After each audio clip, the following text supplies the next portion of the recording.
नमस्कार, मैं शुभांगी। हमारे YouTube चैनल पे आप सभी का दिल से स्वागत करते हैं। तो आज जो वीडियो बनाई गई है, वो सिर्फ़ आपको जागरूक करने के लिए मैंने ये वीडियो बनाई है। अगर आप इंस्टाग्राम, फ़ेसबुक या ट्विटर या कोई भी सोशल मीडिया यूज़ कर रहे हो, तो आपको कुछ सावधानी बरतनी होगी क्योंकि आजकल बहुत फ्रॉड चल रहे हैं। इंस्टाग्राम, फ़ेसबुक, व्हाट्सएप कहीं से तो आपके नंबर मिलाए जाते हैं या तो आपके अकाउंट पे आपको मैसेज भेजे जाते हैं कि पर्दे से कोई आपको गिफ्ट भेज रहा है। ऐसे कुछ फ्रॉड हो रहे हैं, तो इसके लिए आपको सावधानता बरतनी होगी। इसके लिए मैंने आपको जागरूक करने के लिए ये वीडियो बनाई है। तो मेरा एक छोटा-सा अनुभव आपके साथ शेयर करती हूँ। मैंने 8 से 10 दिन पहले एक इंस्टाग्राम पे अकाउंट ओपन किया था क्योंकि मेरे यूट्यूब चैनल को मैं प्रमोट कर सकूँ इसलिए। मुझे इंस्टाग्राम पे एक मैसेज आया कि मैंने आपके पोस्ट देखे, जो भी इंस्टाग्राम पे मेरे पोस्ट है वो उन्होंने देखे और उन्हें बहुत अच्छा लगा कि मैं एक सोशल वर्कर हूँ। तो उन्होंने कहा कि मैं आपका एज़ अ गुड फ्रेंड बनना चाहता हूँ। मुझे इतना कुछ अलग नहीं लगा क्योंकि उन्होंने मेरे साथ ऐसी तरह से बात की कि मैं यूके से बात कर रहा हूँ, मैं शिप का कैप्टन हूँ। तो उसका पोस्ट, उसके बात करने का तरीका बिल्कुल अच्छा था। वो एक माहौल क्रिएट कर रहा था हमारे मन में। वो हमारे इमोशन को पकड़ना चाहते हैं, हमारे मन में कुछ थोड़ी-सी जगह अपने लिए बनाना चाहते हैं। वो ये जो फ्रॉड लोग होते हैं, वो हमारे इमोशन के ऊपर काम करते हैं और वैसा माहौल क्रिएट करते हैं, अच्छे से अच्छा आदमी उसमें फँस सकता है, ऐसा वो माहौल क्रिएट करते हैं। तो उन्होंने मुझे कहा कि मैं आपका अच्छा दोस्त बनना चाहता हूँ। मैंने उनसे क्लियर कहा कि आप सिर्फ़ मेरे दोस्त बन सकते हो। तो उन्होंने कहा कि हाँ, एज़ अ गुड फ्रेंड मैं आपसे बात करना चाहता हूँ। ठीक है, मैंने कहा वो अच्छा अंग्रेज़ी बोलता है, तो मेरी भी अंग्रेज़ी कुछ अच्छी बन जाएगी। इसलिए ठीक है, नॉर्मल बातें चलती रहती है, हम दूसरों के बारे में जानकारी लेते हैं। तो हमारे भी नॉलेज में हम डेवलपमेंट करते हैं, इम्प्रूव करते हैं हमारा जो नॉलेज है। तो ठीक है, इसी तरह से उनसे मैं जुड़ गई और हम उन्होंने 8-10 दिन के बाद उन्होंने कहा कि मैं पोलैंड आ रहा हूँ और मेरे जो दोस्त थे, वो अपने फ्रेंड्स के लिए कुछ गिफ्ट ले रहे हैं, मैं भी आपके लिए कुछ लेना चाहता हूँ। मैंने कहा, देखो, मैं मेरी मेहनत पे भरोसा करती हूँ, मुझे किसी का फोकट का कुछ भी नहीं चाहिए। मुझे मेहनत करना पसंद है, मैं किसी का कुछ भी नहीं ले सकती। तो उन्होंने कहा कि नहीं, मैंने 7 घंटे पहले आपको पार्सल भेजा हूँ। उन्होंने मुझे फ़ोटो भेजे, उसमें 2 रिंग्स थे, 2 चेन थी, एक मेकअप किट था, 3 कैडबरी थी, एक आईफ़ोन था। तो उन्होंने कहा कि मैंने 7 घंटे के पहले मुझसे बिना पूछे उन्होंने मुझे पार्सल भेज दिया है। तब मैं पूरा मामला समझ गई, मैं पहले से ही सावधान थी। मैं ऐसे ही किसी से बातें नहीं करती। मैं अगर किसी से बात करती हूँ तो बहुत सावधानी बरतती हूँ। तो मैं उस टाइम भी मैं समझ गई कि ये कुछ तो फ्रॉड चल रहा है। तब तब जाके मैंने यूट्यूब पे भी कुछ वीडियोज़ देखी, तो उससे भी मुझे मदद मिली कि मैं भी इस फ्रॉड में ना फँस सकूँ। तो उन्होंने कहा कि मैंने आपको पार्सल भेज दिया है, आपको लेना पड़ेगा। उसमें मैंने 60,000 जो पाउंड्स है वो रखे हैं। वो कंपनी को पता नहीं, आपको कुछ दिन सीक्रेट रखना होगा। मैंने कहा, मैं आपका जो पार्सल है वो किसी भी हालत में एक्सेप्ट नहीं कर सकती हूँ। मुझे ऐसी महँगी चीज़ें पसंद नहीं, मैं उसका शौक भी नहीं रखती और मैं ले भी नहीं सकती। मैंने उन्हें क्लियर कह दिया। उन्होंने जो रोने के जो सिम्बल्स है वो भेजे। कुछ भी करो मेरे लिए, मेरे से मिस्टेक हो गई। मैंने आज जो आपको गिफ्ट भेजे, वो बहुत ज़्यादा पैसे हैं। अगर इंडियन रुपीज़ में कन्वर्ट किया तो वो 55 लाख रुपीज़ मैंने आपको भेजे हैं। तो कुछ भी करो, आप लो फिर रिटर्न कर दो, ऐसे उन्होंने कहा। लेकिन मैं तो किसी भी हालत में वो गिफ्ट नहीं लेने वाली थी क्योंकि मुझे ऐसी महँगी चीज़ें ना पसंद है और ना मैं किसी की लालच में आती हूँ। तो दूसरी सुबह जब हुई, तब 10 बजे मुझे कॉल आया कि आपको वो गिफ्ट मिली क्या? तब मैंने कहा कि नहीं। तो उन्होंने फिर उसके 5 सेकंड बाद मुझे कस्टम ऑफ़िस से फ़ोन आया। दिल्ली से बात कर रहे थे। मैंने उनसे पता पूछा, आप कहाँ से बात कर रहे हो? उन्होंने कहा, हम दिल्ली से बात कर रहे हो। आपको 50,000 रुपए पे करने होंगे, फिर आप अपना जो पार्सल है वो ले सकते हैं। मैंने कहा, इतने पैसे तो मेरे पास नहीं है। तो उन्होंने कहा, फिर आपके पास कितने पैसे हैं? मैंने कहा कि मेरे पास सिर्फ 10,000 रुपीज़ होंगे। मैं ऐसे ही उनका मज़ाक ले रही थी। जैसे कि वो लोगों को फ्रॉड बनाते हैं, वैसे ही मैं उनका टाइम वेस्ट कर रही थी। मैंने कहा कि ठीक है, मैं 10,000 रुपीज़ आपको भेज देती हूँ। मुझे कुछ तो आपका अकाउंट नंबर भेजो या गूगल पे भेजो या फ़ोन पे भेजो। तो उन्होंने मुझे उनका अकाउंट डिटेल भेजा, जिसके ऊपर नाम था परशुराम चौधरी, ऐसा करके उनका अकाउंट था। मैंने बोला, अकाउंट सिस्टम मेरे फ़ोन में नहीं है, तो प्लीज़ मुझे आपका गूगल पे नंबर भेजो। उन्होंने गूगल पे नंबर भेजा, उसके ऊपर नाम था जॉन इथू, ऐसा कुछ था।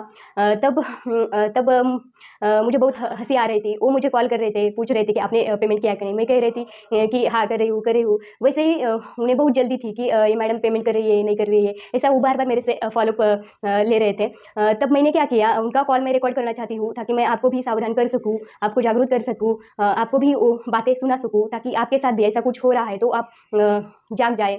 इसके लिए मैं वीडियो रिकॉर्ड करने का सोच रही थी। जैसे उनका मुझे कॉल आता था, मैं रिकॉर्डिंग की बटन दबाती थी, लेकिन उनको वो सुनाई जाता था कि उनकी कॉल रिकॉर्ड हो रही है, तो वो फ़ोन काट देते थे। वो तो पहले ही मुझे क्लियर हो गया कि ये कुछ तो फ्रॉड है।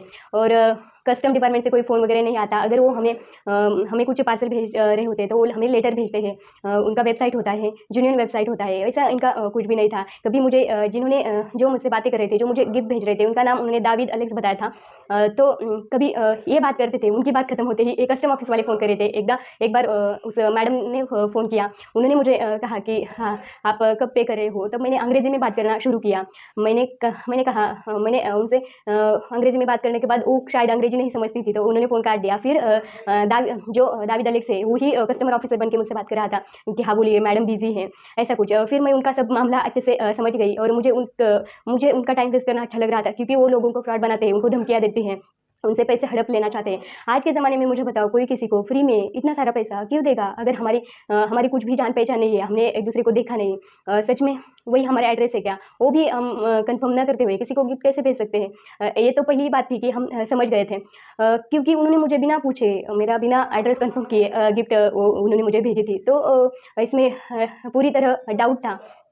तो ऐसा कुछ होने के बाद मैंने उनका बहुत टाइम वेस्ट किया। उनसे बहुत सारे उनके जो टैग थे लोगों को फँसाने के, वो मैं जान रही थी। वो किस हद तक जाते हैं, कैसे-कैसे बातें करते हैं, कैसे लोगों को अपने झांसे में फँसाते हैं, इसके ऊपर मैं थोड़ा-सा रिसर्च कर रही थी। तो मैंने उनकी बहुत बातें सुनी, समझी। उनको फिर मैंने एक ऐसा किया, उन्होंने कहा कि आपने भेजा क्या, 10,000 रुपीज़ आपने भेजा क्या? तो मैंने कहा हाँ, मैंने भेज दिया है। तो उन्होंने कहा स्क्रीनशॉट भेजो गूगल पे का। तो मैंने कहा मेरे फ़ोन का डिस्प्ले खराब हुआ है, तो इसकी वजह से मैं आपको स्क्रीनशॉट नहीं भेज सकती, लेकिन मैं आपको जो मुझे मेरे अकाउंट से जो पैसे डेबिट हुए हैं, वो मैसेज मैं आपको फॉरवर्ड कर सकती हूँ। तो मैंने उसमें कुछ एडिट करके वो मैसेज उनको भेजा और कहा, देखो मेरे अकाउंट से पैसे डेबिट हो चुके हैं, मेरा पैसा दो, मुझे आपके पाउंड्स नहीं चाहिए, मुझे मेरे मेहनत के पैसे चाहिए जो मैंने आपको भेजा है। तो उन्होंने कहा स्क्रीनशॉट भेजो, ऐसा होता है क्या? हमारे पास तो पैसे नहीं आए, ऐसा कुछ कहा। लेकिन मैंने उनका ही जो प्लान था, उनके ही ऊपर मैं वो कर रही थी कि ताकि उनका भी टाइम वेस्ट हो जाए, और वो अगली बार लोगों को ना फँसाए, इसलिए मैं भी उन्हें ट्रबलिंग कर रही थी।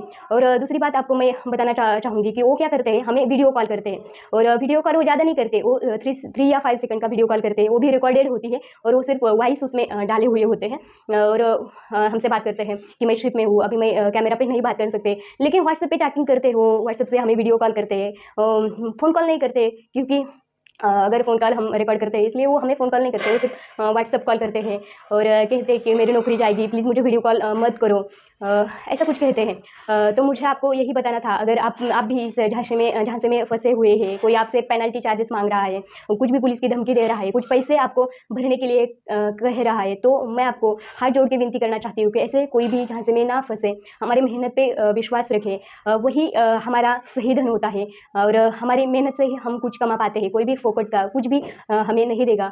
तो कोई भी ऐसे जो परदेश से कोई गिफ्ट आता है, या कोई आपसे बात कर रहा होता है, तो आप सावधान रहे, अपनी मेहनत की कमाई 4 दिन मिले आदमी को ऐसे ही ना भेजें, और इस धोखाधड़ी से आप दूर ही रहो, ऐसा मैं आपको विनती करूँगी। अगर आपको कोई ऐसा अगर आप कुछ ऐसे स्कैम में फँसे हुए हैं, और आप मेरी मदद लेना चाहते हो, तो आप कमेंट बॉक्स में कमेंट कर सकते हो। मैं आप हमारा ईमेल आईडी आपके साथ शेयर करूँगी, आप उसके ऊपर भी मेल भेज सकते हो, और आपको मेरी जो भी मदद चाहिए होगी, वो मैं आपकी ज़रूर हेल्प करूँगी। लेकिन मैं आपसे यही बार-बार कहती रहूँगी, अगर आपको पुलिस की धमकी आई, कुछ पेनल्टी चार्जेस वो बढ़ा के आपके ऊपर लगा रहे हो, तो इस धमकियों से आप ना डरें, आप सावधान रहें। अगर आपने कुछ गलत किया ही नहीं, तो आप डरेंगे क्यों? तो डरने की कोई बात नहीं। ऐसे कॉल ना उठाएँ, इनसे ना ज़्यादा बात करें, और सुखी रहें, मेहनत करें। हमारी मेहनत ही हाँ, रंग लाती है हमारी ज़िंदगी में, तो मेहनत पे भरोसा रखें। अगर मेरी वीडियो आपको यूज़फुल लगी हो, तो लाइक कर दीजिए, शेयर करिए, सब्सक्राइब करिए, और आगे भी फॉरवर्ड करिए, ताकि और लोग इसमें ना फँसे, और वो अपनी जो मेहनत की कमाई है वो बचा सके, ना कि किसी फ्रॉड में फँसे।